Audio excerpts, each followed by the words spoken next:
வணக்கம். முதல்ல முக்கியமான ஒரு டிஸ்க்ளைமர், இது இன்டர்ஸ்டெல்லார் படத்துக்கான ரிவ்யூ கிடையாது. இது இன்டர்ஸ்டெல்லார் படத்தை இன்றைக்கி நான் ஐமேக்ஸில் பார்த்து அந்த எக்ஸ்பீரியன்ஸை உங்ககிட்ட ஷேர் பண்ணணும்னு நினச்சேன். அவ்வளோதான். இந்த படத்துக்கு ஜானத்தன் நாலன் 4 வருஷம் ரிசர்ச் எல்லாம் பண்ணி நிறைய கோர்ஸ் எல்லாம் சேர்ந்து வேற படித்து ஸ்கிரிப்டெல்லாம் ரெடி பண்ணாரா. இந்த வீடியோக்கு நான் ஸ்கிரிப்டெல்லாம் எழுதலை, சும்மா அப்படியே மைண்டில் வரதை அப்படியே பேசலான்னு ஜஸ்ட் சும்மா இந்த டெவலப்பிங் ஹிண்ட்ஸ்னு வரும் இல்லையா நம்மளுடைய ஸ்கூல்லாம், அந்த மாதிரி எழுதி வச்சிருக்க சின்ன நோட்ஸாக. ஸோ அதை பார்த்து என்னென்ன தோணுதோ எல்லாத்தையும் பேசலாம் அப்படிங்கிறதுக்காக தான் இந்த வீடியோ. இந்த வீடியோ ஆரம்பிக்கிறதுக்கு முன்னாடி ஸ்மால் ஷவுட் அவுட் டு நம்மளுடைய வார்ட்ரோப் ஸ்பான்சர்ஸ் அங்கி. இது வந்து இதுவும் அவங்களுடைய ஸ்பான்சர் தான். இதுக்கு பின்னாடி ஆக்சுவலாக ஒரு டிசைன் இருக்குது, நான் வேணா காமிக்க. இப்போ நீங்கள் ஒரு இமேஜ் பார்ப்பீங்க. ஸோ அவங்களுக்கான இதெல்லாம் எங்கே வாங்கலாம், அதை போன ரிவ்யூலையும் இந்த வாரம் வந்து மற்ற 2 ரிவ்யூஸ்லையும் அந்த ஷர்ட்டும் அந்த ஹூடியும் அவங்களோட தான். எங்கே வாங்கலாங்கிறது டிஸ்கிரிப்ஷன் லிங்க் இருக்குது. விருப்பம் இருக்கிறவங்க அதை கிளிக் பண்ணி நீங்கள் வாங்கிக்கலாம். ஓகே. அண்ட் இந்த இன்டர்ஸ்டெல்லார் டிக்கெட் வாங்குறதுக்கு நான் ரொம்ப பாடுபட்டேன்னு சொல்ல முடியாது, பட் லைட்டாக பாடுபட்டேன்னு சொல்லலாம். ஏன்னா முதலே அது 1 மாதத்துக்கு முன்னாடி புக்கிங்கில் ஓப்பன் பண்ணி டிக்கெட் எல்லாம் ஃபுல் ஆயிடுச்சு. ஸோ முதல் 2 ரூபா பிளாக் பண்ணியிருப்பாங்க, அது ஓப்பன் பண்ணுவாங்கன்னு வெயிட் பண்ணிட்டே இருந்தேன். பட் போக பார்த்தா அது கூட கிடைக்காதுங்கிற மாதிரி தான் தோணுச்சு. ஏன்னா சம்டைம்ஸ் ரொம்ப டிமாண்ட் அதிகமாக இருந்ததுன்னா அந்த பிளாக் பண்ண 2 ரூபாயுமே கூட முன்னாடியே அவங்க ஓப்பன் பண்ணி அந்த டிக்கெட்ஸையும் அவங்க கொடுத்துருவாங்கன்றதுனால அது கூட நம்பிக்கை போயிட்டே இருந்துச்சு. அண்ட் பலாசோல பார்க்கறதுக்கு எனக்கு ஒரு ஐடியாவே இல்லை. ஏன்னா பலாசோட லூக்ஸ் ஐமேக்ஸ் கொஞ்சம் பெட்டர். 2 ஐமேக்ஸுமே ரொம்ப சுமாரான ஐமேக்ஸ் தான் சென்னையை பொறுத்த வரைக்கும். பட் அட்லீஸ்ட் பலாசோவுக்கு லூக்ஸ் பெட்டர் அப்படிங்கிறதுனால நான் லூக்ஸில் பார்க்கலாம் அப்படின்னு நினச்சிட்டு இருந்தேன். அண்ட் லூக்ஸ்லேயும் சென்டர் சீட் கிடைக்கிறது ரொம்ப ரொம்ப கஷ்டம். அங்கே மோஸ்ட்லி வந்து கார்னர் தான் வந்து அவைலபிளாக இருக்கும். அண்ட் 2 ஐமேக்ஸ் ஸ்க்ரீன்ஸ்லையுமே எப்பயுமே ஃபஸ்ட்டு பிளாக் ஆகிறது என்னன்னு பார்த்தீங்கன்னா அந்த நடுவில் இருக்கிற சீட்ஸ் தான் பிளாக் ஆகும். சரி எப்படியாவது வாங்கலாம்னு எங்கேயோ கேட்டு கிடைக்காம கடைசியில் வந்து நம்ம ஸ்ருதி டிவி கபிலன் அண்ணன் இருக்கார் இல்லையா, அவர் தான் ஹெல்ப் பண்ணார். ஸோ இந்த இடத்துல அவருக்கும் ஒரு பெரிய தேங்க்ஸ் சொல்லிக்கிறேன். அட்டகாசமான ஒரு சீட் அவரால் கிடச்சிது. அதாவது மேலே நடுவில் உட்காந்து ரொம்ப நிம்மதியாக அது ஃபுல் வியூவில் ஒரு ஃபுல் ஸ்டேடியத்தை பார்க்குற மாதிரி இந்த படத்தை நான் பார்த்தேன். இந்த இன்டர்ஸ்டெல்லார் 2014 ரிலீஸ் ஆன படம். ரிலீஸ் ஆன சமயத்தில் நான் 2 தடவை பார்த்தேன் நினைக்கிறேன் தேட்டரில். மெயின் சத்தியம் தேட்டர்லாம் பார்த்தேன்னு நினைக்கிறேன். ஆனால் அப்போ எனக்கு தெரிஞ்சு எனக்கு ஞாபகம் இருக்கிற வரைக்கும் சப்டைட்டில்ஸ் கிடையாது இந்த படத்துக்கு. ஆனாலுமே கூட அடம் பிடிச்சி கிறிஸ்டோபர் நோலன் படம்ல எப்படியாவது நம்ம கஷ்டப்பட்டு புரிஞ்சிக்கலாம் அப்படின்ற மாதிரி நான் வந்து போய் பார்த்தது. ஆனால் உண்மையை சொல்லலாம், இன்டர்ஸ்டெல்லார் எனக்கு பெருசாக அந்த டைமில் புரியல. அண்ட் காலப்போக்கில் அதை 2 தடவை பார்த்துமே புரியல. அது பிரமிஸ் என்னங்கிறது புரிஞ்சிச்சு. இந்த மாதிரி ஒருத்தர் வேற கேலக்சியில் ஹேபிட்டபிள் பிளானட்ஸ் இருக்கான்னு தேட போறாரு. அங்கே ஒரு பிரச்சனை மாட்டிக்கிறாரு, அவங்க பொண்ணிங்க இருக்காங்க. ஸோ அந்த டைம் டைலேஷன் மேட்டர்னால வயசாயிடுது. இந்த மாதிரியான ஓவரால் ப்ரிமிஸ் புரியுதே தவிர சின்ன சின்ன நுவான்சஸ் என்னென்ன விஷயம் பேசுகிறாங்க, ஏன்னா கான்வர்சேஷன்ஸும் நம்மளால் ஃபாலோ பண்ண முடியலங்கிறதுனால சப்டைட்டில்ஸ் இல்லாமல் அதை நான் வந்து பெருசாக என்னால் புரிஞ்சிக்க முடியல. அப்போ 2 தடவை தேட்டரில் பார்த்ததுக்கு அப்புறம் இப்போ தான் நான் அந்த படத்தை தேட்டரில் பார்க்குறேன். நடுவில் வந்து நான் ஸ்மால் ஸ்க்ரீனில் எப்பயுமே நான் அந்த படத்தை எங்கேயுமே பார்க்கல. அப்பப்போ சின்ன சின்ன சீன்ஸ் வரும். அதாவது அந்த மாண்டேஜ் எல்லாம் சில சம்டைம்ஸ் போடுவாங்கல்ல, அவர் வந்து அவங்களுக்கு வயசாயிடுச்சுன்றதை பார்க்குற அந்த வீடியோக்கான மாண்டேஜ், அதுக்கான ரியாக்ஷன், இந்த மாதிரி சின்ன சின்ன சீன்ஸ் எல்லாம் வந்து அப்பப்போ சோஷியல் மீடியா ஷேர் பண்ணுவாங்க, ரைட்டப் ஏதாவது எழுதுவாங்க, அப்போ பார்க்கறதானே தவிர மற்றபடி இன்டர்ஸ்டெல்லார் திரும்பி ரீவிசிட் பண்ணுவாங்கிற அளவுக்கு எனக்கு அந்த படம் அவ்வளோ ஃபேவரட் இல்லை. கிறிஸ்டோபர் நோலனுடைய ஃபேவரட்டான படங்களே எனக்கு ஃபர்ஸ்ட் எப்பயுமே இன்செப்ஷன் தான் இருக்கும். அதுக்கப்புறம் பிரஸ்டீஜ் இருக்கும். அதுக்கப்புறம் மற்ற இடங்களில் டார்க் நைட், இன்டர்ஸ்டெல்லார் இதெல்லாம் மாறி மாறி இருக்கும். பட் ஸ்டில் நான் இன்டர்ஸ்டெல்லாரை போய் ரீவிசிட் பண்ணது கிடையாது. பட் ஐமேக்ஸில் கண்டிப்பாக இந்த படத்தை பார்க்கணும். ஏன்னா இந்த படத்தில் அந்த டைமில் ஃபுல் அண்ட் ஃபுல் ஐமேக்ஸில் எடுக்கலனாலுமே கூட ஒரு 64 நிமிஷம் ஃபுட்டேஜ் வந்து ஐமேக்ஸ்க்காக எடுத்திருக்காங்க அப்படிங்கிற மாதிரி நான் கேள்விப்பட்டிருக்கேன். ஸோ 64 மினிட்ஸ் ஃபுட்டேஜ் நம்ம ஐமேக்ஸில் பார்க்கலாமே. ஆனால் அந்த ஃபார்மேட்டை வந்து ப்ராப்பராக எக்ஸ்ப்ளாய்ட் பண்ணி ப்ராப்பராக அதை யூட்டிலைஸ் பண்ணி ஒரு ப்ராப்பரான தியேட்டரில் எக்ஸ்பீரியன்ஸை கொடுக்குறது கிறிஸ்டோபர் நோலனுக்கு நல்லாவே தெரியும். அந்த ஃபார்மேட்டை மதிக்கிற ஆள் அவர். ஏன்னா அதே மாதிரி என்ன மாதிரி அவருக்கும் 3D பிடிக்காது. ஏன்னா அவர் ஆக்சுவலாக ஒரு இன்டர்வியூவில் சொல்லியிருந்தார் நினைக்கிறேன், நல்லா ஆர்டிகுலேட் பண்ணியிருந்தார். ஏன் எனக்கு 3D பிடிக்கலங்கிறத எனக்கு சொல்ல தெரியல. ஏதோ எனக்கு என்னமோ, அதாவது மைடியர் குட்டிச்சாத்தானுக்கு அப்புறம் நான் வேற இப்போ வாக் படத்தோடைய 3D கொஞ்சம் என்ஜாய் பண்ணேன். ஏன்னா அது கொஞ்சம் டெப்த் கொஞ்சம் பெட்டராக இருந்தது. மற்றபடி எனக்கு 3D வந்து ரொம்ப பெருசாக ஃபேவரட்டாக இருந்தது கிடையாது. இதை கிறிஸ்டோபர் நோலன் செம்மையாக ஆர்டிகுலேட் பண்ணி சொல்லியிருந்தார். என்னன்னா எனக்கும் ஸ்க்ரீனுக்கும் நடுவில் ஒரு கிளாஸ் போட்டு பார்க்கும்போது எது வழியாகவும் நான் ஒரு ஸ்க்ரீனை பார்க்குற மாதிரி இருக்கு, ஒரு நடுவில் ஒரு தடை இருக்குது தேவையில்லாமல் அப்படிங்கிற மாதிரி சொல்லியிருந்தாரு. அது எனக்கு கரெக்டாக போகாமல் அதில் கரெக்ட் இல்லை, இதை மாதிரி தான் நம்மளுக்கு ஃபீல் ஆகுது போல இருக்குன்ற மாதிரி நான் நினச்சிட்டேன். அண்ட் அப்படியே கான்ட்ராஸ்டாக ஐமேக்ஸுக்கு வந்து மிகப்பெரிய சப்போர்ட்டர் கிறிஸ்டோபர் நோலன். ஐமேக்ஸ் தான் ஒரு ப்ராப்பர் தியேட்ரிக்கல் ஃபார்மேட். அதான் ஏன்னா நீங்கள் வந்து ஆப்பன்ஹைமர் மாதிரி ஒரு ட்ராமாவுக்கு அந்த படத்தில் பிரம்மாண்டமான எந்த காட்சியும் கிடையாது. ஆனால் அந்த படம் அந்த எமோஷன்ஸாக அந்த ட்ராமா அவ்வளோ க்ளோஸ்அப்ஸ் இருக்கும் அந்த படத்தில். அதையே அவர் ஐமேக்ஸ் கேமராவில் ஷூட் பண்ணார். அந்த அளவுக்கு அவருக்கு அந்த ஃபார்மேட் பிடிக்கும். ஸோ முதல்லேருந்தே அவர் சின்ன சின்ன சீன்ஸ், ஒரு சின்ன சீக்வன்ஸ், கொஞ்சம் பெரிய சீக்வன்ஸ், அப்புறம் அதோட பெரிய சீக்வன்ஸ் நம்ம எக்ஸ்பீரியன்ஸ் பண்ணிட்டே வந்துட்டு இருக்காரு. இப்போ ஆல்மோஸ்ட் மொத்தமாக எவல்யூஷன் வந்து முடிச்சுட்டு இப்போ அடுத்த கட்டத்துக்கு போயிட்டார். ஐமேக்ஸ்ல புது எக்ஸ்பீரியன்ஸ் கொடுக்க போகிறேன், அடுத்த படத்தை எடுத்துட்டு இருக்காரு, என்ன பண்ண போறாருன்னு தெரியல. ஸோ இப்போ இந்த இன்டர்ஸ்டெல்லாரை பற்றி பேசணும்னா நம்ம இந்த 2014 அப்புறம் இந்த 11 வருஷங்களில் இந்த இன்டர்ஸ்டெல்லாரை பற்றி நம்ம நிறைய விஷயங்கள் கேள்விப்பட்டிருப்போம் இல்லையா. அவங்க வந்து நிஜமாவே அந்த ஏக்கர் கணக்கில் விதைச்சிட்டு அதுக்கப்புறம் அதை விற்று அதில் லாபம்லாம் பார்த்தாங்க. அதுக்கப்புறம் சர்க்காஸ்டிக்காக ஒரு மீம் ஒன்று வரும், அந்த அதர் பிளானட் நடக்கிற சீன்ஸ் எல்லாம் நோலன் வந்து இடத்துல தான் ஷூட் பண்ணாரு தெரியுமா அப்படிங்கிற மாதிரி. ஸோ நம்ம சர்க்காஸ்டிக்கான மீம்ஸ்லாம் பார்த்துருக்கேன். அப்புறம் அந்த பெரிய அலை வரும் இல்லையா, அந்த கிரகத்தில் இருக்கும்போது பேக்ரவுண்ட் மியூசிக் நீ நோட் பண்ணீங்கன்னா அது வந்து 1.25 செகண்ட்ஸ்க்கு ஒரு தடவை ஒரு டிக் ஒன்று கேட்கும். அதாவது இவங்க அங்கே இருக்கிற அந்த ஒவ்வொரு டிக் வர சவுண்டுக்கும் இடத்துல வந்து ஒரு நாள் கழிஞ்சிச்சுங்கிற மாதிரி கணக்கு அப்படிங்கிற மாதிரியான சில குறியீடுகள்லாம் அப்பப்போ நோட் பண்ணி யாராவது வந்து ரைட் அப்லையோ இல்லை சின்ன ஸ்டேட்டஸ்லையோ அதாவது போட்டே இருப்பாங்க. அதெல்லாம் பார்த்து பரவாயில்ல இப்படிலாம் யோசிச்சிருக்காங்களப்பா, என்னென்ன பண்ணிருக்காங்க அப்படின்ற மாதிரி ஆச்சரியப்பட்டது உண்டு. அண்ட் இன்ட்ரெஸ்டெல்லாம் ஏன் நான் ஐமேக்ஸில் பார்க்கணும்னு நினச்சேன்னா ஐமேக்ஸ் தான் காரணம். ஏன்னா அவ்வளோ அந்த மாதிரி ஒரு ஸ்கேலில் ஒரு படத்தை ஐமேக்ஸில் பார்க்க எப்படி இருக்கும். ஏன்னா கண்டிப்பாக கிறிஸ்டோபர் நோலன் வந்து ஆல்ரெடி நம்ம பார்த்த படம் தான். ஸோ ஐமேக்ஸில் போது ஒரு புது எக்ஸ்பீரியன்ஸாக இருக்கும். எல்லாமே ஆம்பிளிஃபை ஆகும் இல்லையா, அதாவது விஷுவல்ஸ்லேருந்து சவுண்ட்லேருந்து மியூசிக்லேருந்து எமோஷன்ஸ்லேருந்து எல்லாமே இன்னும் பெருசாக ஆம்பிளிஃபை ஆகும். இன்னும் உட்காந்து பார்க்கலாம், செம்மையாக பார்க்கலாம், என்ஜாய் பண்ணலாம் அப்படின்ற ஒரு ஆசைக்காக போய் பார்த்தது தான். படம் எப்படி இருக்கும்? படம் அட்டகாசமாக தான் இருந்தது. அது உங்களுக்கே தெரிஞ்சிருக்கும் இந்த நேரத்துக்கு இந்த கதை என்ன. மேத்யூ மெக்கானி செம்மையாக நடிச்சிருந்தாரு, ஜெசிகா செஸ்டின் சூப்பராக நடிச்சிருந்தாங்க, ஆன் ஹாத்வே, மேட் டேமன் எல்லாருமே சூப்பராக நடிச்சிருந்தாங்க. அண்ட் முக்கியமாக இந்த வாட்டி இந்த பேசிக் பிரிமிஸ் முதல்ல புரிஞ்சது இல்லை, அதை விட கொஞ்சம் பெட்டரா இந்த படம் புரிஞ்சுது. நிறைய டீடைல்ஸை இந்த ரீவாட்சிங் அப்போ கவனிக்க முடிஞ்சது. அண்ட் இப்போ நம்மளுக்கும் கொஞ்சம் ஒரு மெச்சூரிட்டி வந்திருக்கு. எனக்கு வந்து கல்யாணம் குழந்தையெல்லாம் இருக்குங்கிறனால எனக்கு ஒரு பொண்ணு இருக்கா, அதனால என்னால் வந்து ஹீரோ கேரக்டரோட ரொம்ப ஈஸியாக கனெக்ட் பண்ணிக்க முடிஞ்சது. இதில் முக்கியமாக நோட் பண்ண முதல் விஷயம் என்ன, படத்துடைய முதல் டயலாகே அந்த பொண்ணு பேசுகிற முதல் டயலாக்னு நினைக்கிறேன். என்னன்னா, நீ தான் அந்த கோஸ்ட்னு நான் நினச்சேன் அப்படின்னு அந்த பொண்ணு அவங்க அப்பா கிட்ட சொல்லும். ஆக்சுவலாக அவர் தான் கோஸ்ட். அது வந்து நம்ம கிளைமேக்ஸ்லாம் தெரிய வரும்.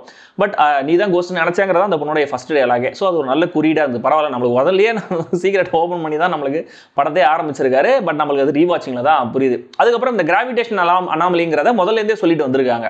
ஏன்னா திடீர்னு அது ஒரு ஸ்கிரிப்ட் எனக்கு ஏன்னா ஃபஸ்ட் டைம் பார்க்கும்போது புரியலன்றனால எனக்கு அது ஏன் திடீர்னு ஒரு விஷயத்த சொன்னாங்க அப்படிங்கிற மாதிரி நான் யோசிச்சுட்டே இருந்தேன் அந்த டைம்லலாம்.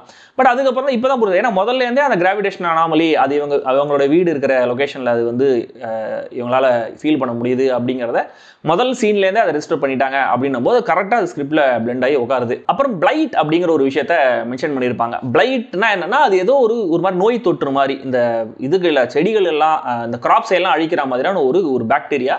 அதனால தான் வந்து இவங்க வந்து வெறும் கார்ன் மட்டுமே இவங்க விதைச்சிருக்காங்க. அதுக்கு முன்னாடி வந்து ஆக்ராவுடைய கடைசி பயிரை வந்து ஒருத்தன் எரிச்சிட்டு இருக்கான் அப்படிங்கிற மாதிரி ஒரு டைலாக் கூட வரும். ஸோ அந்த பிளைட் அப்படிங்கிற ஒரு முக்கியமான பிரச்சனைகளால் தான் இங்கே ஃபுட் ரிசோர்ஸஸ் வாட்டர் எல்லாமே இங்கே கம்மியாகி வேற ஒரு எர்த் மாதிரி வேற ஒரு ஹேபிட்டபிள் இடம் கிடைக்குதான்னு ஹியூமன்ஸ் தேட ஆரம்பிக்கிறாங்க. தென் மேட் டேமனுடைய கேரக்டரை வச்சு அது ஒரு வில்லன் ட்விஸ்ட்ன்றது வந்து எதிர்பார்க்காத விஷயம் தான். பட் ஸ்டில் அந்த கேரக்டர் வச்சு சர்வைவல் அப்படிங்கிறத பற்றி தான் இந்த படத்துடைய தீமுங்கிறத திரும்ப ரீஎம்பசிஸ் பண்ணியிருப்பாங்க. ஏன்னா இவங்க எப்படி இவங்களுடைய சர்வைவலை பார்த்துக்கிறதுக்காக கண்டம் விட்டு கண்டம், நாடு விட்டு நாடு, கேலக்ஸி விட்டு கேலக்ஸிலாம் தாவி போகிறாங்களோ, கிட்டத்தட்ட அதே மாதிரியான ஒரு மைண்ட் செட்டில் இருக்கிற ஆள் தான் அங்கே அந்த வேற ஒரு கிரகத்தில் சிக்கிக்கிட்டு இருக்கிற அந்த ஒரு ஆஸ்ட்ரோனட்டும் அந்த ஒரு சயின்டிஸ்ட்டும். ஸோ அவருடைய பாயிண்ட்டும் அவருடைய சர்வைவல் மட்டும்தான் நோக்கி இருக்கு அப்படின்னும் போது இந்த சர்வைவல் அப்படிங்கிறது இந்த படத்துடைய அண்டர்லைங் தீம் அப்படிங்கிற மாதிரி நம்ம புரிஞ்சிக்கலாம். அண்ட் இந்த படத்துடைய முக்கியமான ட்விஸ்ட்டுங்கிறது எனக்கு டோட்டலாக மறந்து போச்சு. என்னன்னா, மைக்கேல் கெயின் கேரக்டர் சொல்லுவார், மர்ஃபி வளர்ந்ததுக்கப்புறம் மர்ஃபியை கூப்பிட்டு நான் உங்ககிட்ட அவர் டெத் பெட்ல இருக்கும்போது சொல்லுவார், நான் வந்து உங்ககிட்ட போய் சொல்லிட்டேன், நான் வந்து பிளான் ஏங்கிறது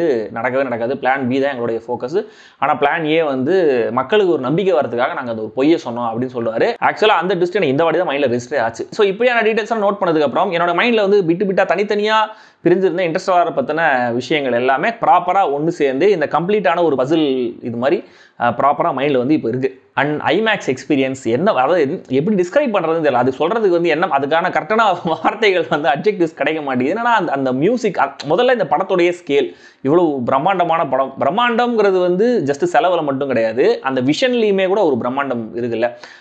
ஸ்பேஸில் போகிற அந்த ஒரு சீன், அதாவது அந்த கார்கான்டுவான்னு நினைக்கிறேன் அந்த பிளாக் ஹோல் பக்கத்தில் இந்த சின்னதாக அந்த ஒரு இவங்களுடைய அந்த ஸ்பேஸ் ஸ்டேஷன் ஒன்று சுற்றி அது மாதிரி ஷார்ட்லாம் வந்து அதெல்லாம் எப்படி இமேஜின் பண்ணாங்க அப்படிங்கிறதே புரிஞ்சிக்க முடியல.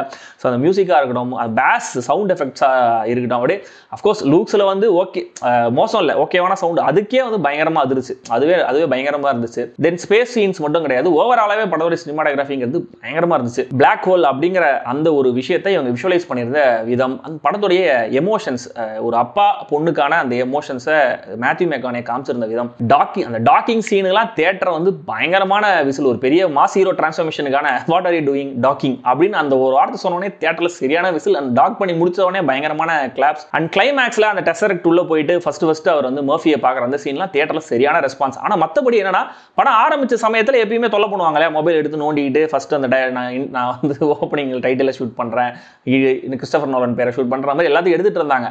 ஆனால் எனக்கு தெரிஞ்சு ஒரு படம் ஆரம்பிச்சது 23 நிமிஷம் லேட்டு. அது எப்பயும் போல பிவிஆர் ஐநாக்ஸோடைய சாபக்கேடுன்னு வச்சுக்கோங்களேன்.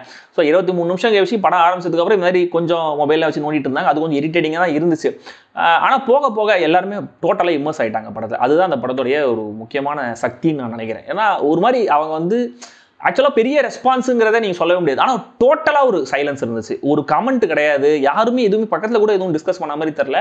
அப்படி ஒரு பின் ட்ராப் சைலன்ஸில் அவ்வளோ இம்மர்சிவாக அவ்வளோ இன்வால்வ்டாக இந்த படத்தை எல்லாரும் பார்த்ததை என்னால் பார்க்க முடிஞ்சுது. அண்ட் எனக்கு இப்போ ஓவராலாக படத்துடைய கதை புரிஞ்சிச்சு. சயின்டிஃபிக் ஜார்கன்ஸ் எல்லாம் விடுங்க, நம்மளுக்கு சயின்ஸ் எல்லாம் தெரியாது, நான் ஒரு ஆர்ட் ஸ்டூடெண்ட். இருந்தாலுமே கூட ஓரளவுக்கு அதுக்கான எக்ஸாம்பிள்ஸ்லாம் சொல்லி படத்தில் வந்து நம்மளுக்கு வந்து அதை புரிய வச்சிடறாங்க. ஆனாலுமே கூட அந்த டெசரக்ட் வந்து எப்படி அங்கே வந்துச்சு, இவர் எப்படி அந்த 5th டைமென்ஷனுக்குள்ளே போனார் அப்படிங்கிறது எனக்கு அவ்வளோ கன்வின்சிங்காக இல்லை. அப்புறம் நெட்டில் வந்து தேடி பார்த்ததுக்கப்புறம் அதுக்கு நிறைய எக்ஸ்பிளனேஷன் தியரி அது இதுன்னு போட்டிருந்தாலுமே கூட எனக்கு அது இப்போ கூட அவ்வளோ கன்வின்சிங்காக இல்லை. அண்ட் ஒரு பிளாக் ஹோல் உள்ளே போயிட்டு வெளில வந்து ஒருத்தர் உயிரோட இருக்காருங்கிறதும் எனக்கு அவ்வளோ கன்வின்சிங்காக இல்லை. ஆர் அதுக்கான காரணம் எனக்கு ப்ராப்பராக சொல்லப்படலை. பட் இது எதுவுமே எனக்கு பெரிய பிரச்சனையாக தெரியும், ஒரு மைனஸ் பாயிண்ட்டாக, அதாவது என்னோட வியூவிங் எக்ஸ்பீரியன்ஸே பாதிக்கிற அளவுலாம் இல்லை.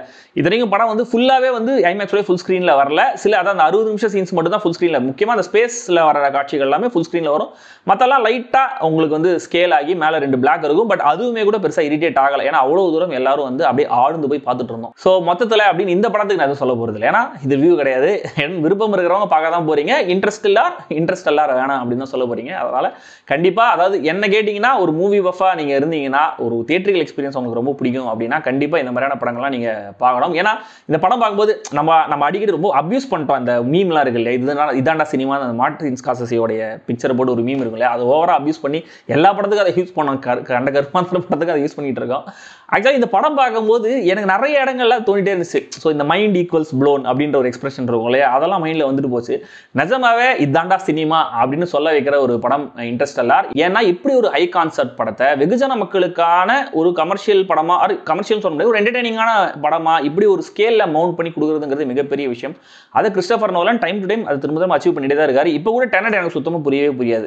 அதை படிச்சே கூட எனக்கு ஒன்றுமே புரியவே இல்லை. ஆனாலுமே டெனட் வந்து எனக்கு ஐமேக்ஸில் பார்க்க ஒரு சான்ஸ் கிடைச்சா நான் கண்டிப்பாக பார்த்துருவேன். ஸோ இந்த இன்டர்ஸ்டெல்லாரும் அப்படிதான். என்னதான் எனக்கு இன்செப்ஷன், பிரஸ்டீஜ் ரெண்டும் தான் என்னோட all time favourite Christopher Nolan படங்களாக இருந்தாலுமே கூட இன்டர்ஸ்டெல்லார் திரும்ப ஒரு சான்ஸ் கிடைச்சா கண்டிப்பாக நான் ஐமேக்ஸில் பார்ப்பேன். அண்ட் இதை விட கொஞ்சம் பெட்டரான ஐமேக்ஸில் இந்த படம் பார்க்கும்போது, அதாவது இந்த 70mm ஐமேக்ஸ் தான் ஒரிஜினல் ஐமேக்ஸ்லாம் சொல்கிறாங்க, அதில் பார்க்கும்போது இந்த படம் எப்படி இருக்குது அப்படிங்கிறத எனக்கு அதை சொல்லி யாராவது ரெடிட்டில் போடுறாங்க, அதெல்லாம் படிக்கும்போதே கொஞ்சம் பொறாமையாக இருக்குது. ஸோ அது மாதிரி சான்ஸ் கிடைச்சா கண்டிப்பாக பார்க்கணும். அண்ட் இதே மாதிரி எனக்கு இந்த மாதிரி பெரிய ஸ்க்ரீனில் ஐமேக்ஸ் ஸ்க்ரீனில் பார்க்க ஆசையாக இருக்கிற இன்னொரு முக்கியமான படம் த வாக். ஆல்ரெடி சொன்னல 3D பயங்கரமாக இருந்துச்சு. ஸோ வாக் வந்து யாராவது தியேட்டரில் பார்த்துருந்தீங்கன்னா நீங்களாம் புண்ணியவான்னு நான் சொல்லுவேன், என்ன மாதிரி நீங்களும். ஏன்னா அப்படி ஒரு என்ன சொல்கிறது வார்த்தையில் விடுங்க. அப்புறம் இந்த இன்டர்ஸ்டெல்லார் ஒரு வாரம் விண்டோ மட்டும்தான், இந்த ஒரு வாரம் மட்டும் தான் தியேட்டரில் ஓடும். அதான் ஐமேக்ஸில் ஒரு வாரம் மட்டும் தான் ஓடும். அதுக்கப்புறம் கேப்டன் அமெரிக்கா வருதுங்கிற மாதிரிலாம் சொல்கிறாங்க. பட் படம் ஓடுற ஓட்டத்தை பார்த்தா, வர கூட்டத்தை பார்த்தா கண்டிப்பாக எனக்கு தெரிஞ்சு இன்னும் 2-3 வாரம் கூட எக்ஸ்டெண்ட் பண்ணுறதுக்கு வாய்ப்புகள் இருக்குது. அந்த 2-3 வாரத்தில் கான்ஃபிடன்ஸோட பார்த்தாலும் பார்ப்பேன். ஸோ மூவி பஃப்ஸ் கண்டிப்பாக ஒரு நல்ல தியேட்ரிக்கல் எக்ஸ்பீரியன்ஸ், எனக்கு இந்த மாதிரி படங்கள்லாம் மிஸ் பண்ணக்கூடாதுன்னு நினைக்கிறவங்க கண்டிப்பாக இந்த படத்தை போய் பாருங்க. மற்றபடி சேனல் சப்ஸ்கிரைப் பண்ணாதவங்க சப்ஸ்கிரைப் பண்ணுங்க. வீடியோ எப்படி இருந்துங்கிறத கமெண்ட்ல சொல்லுங்க, லைக் பண்ணுங்க, ஷேர் பண்ணுங்க. முன்னாடியே சொன்ன மாதிரி ஸ்கிரிப்ட்லாம் எழுதல, ரேண்டமாக வந்ததை பேசினேன். ஸோ நிறைய கட்டு தான் போயிருப்பேன். அது பெருசாக அவங்களை டிஸ்டர்ப் பண்ணியிருக்காதுன்னு நினைக்கிறேன். நான் மீண்டும் அடுத்த வீடியோவில் சந்திப்போம். இன்னொன்று, அந்த டேலோமீட்டர் ஆப்போட லிங்க் அதுவும் டிஸ்கிரிப்ஷனில் கொடுத்துருக்கேன். நிறைய பேர் மூவி ரெக்கமெண்டேஷன்ஸ் கொடுன்னு கேட்டே இருக்கீங்க இல்லையா. மூவி ரெக்கமெண்டேஷன்ஸ் மட்டும் இல்லாமல் மூவி ரிலேட்டடாக நிறைய கான்செப்ட்ஸை, மூவி ட்ரோப்ஸை பற்றி நான் கொக்கோ ரெக்கோ அப்படிங்கிற என்னோட ஷோவில் டேலோமீட்டரில் பேசியிருக்கேன். விருப்பம் இருக்கிறவங்க அதையும் டவுன்லோட் பண்ணி நீங்கள் கேட்கலாம்.